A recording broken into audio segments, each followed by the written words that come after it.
Dans les villes du Burkina Faso, près de 1000 véhicules non dédouanés ont été saisis grâce aux investigations de la Coordination nationale de lutte contre la fraude. Les engins sont pourtant régulièrement immatriculés par les services des transports. Pour commettre leur forfait, les faussaires font preuve de beaucoup d'ingéniosité.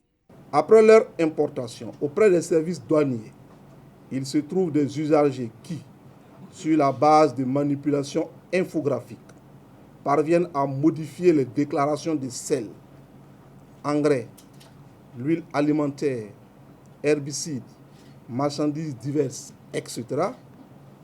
Cette manipulation vise à faire correspondre les caractéristiques des véhicules en leur possession sur les déclarations afin de faire croire qu'il s'agit d'une opération régulière de dédouanement.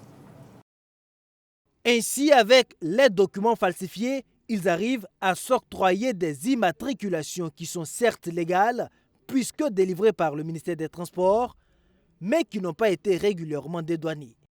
Selon les conférenciers, la pratique fait perdre à l'État plus d'1 milliard de francs CFA.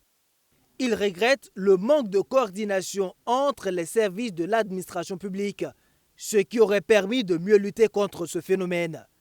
En ce qui concerne les auteurs de cette fraude, 2 corps de métier sont identifiés, les importateurs de véhicules et les transitaires.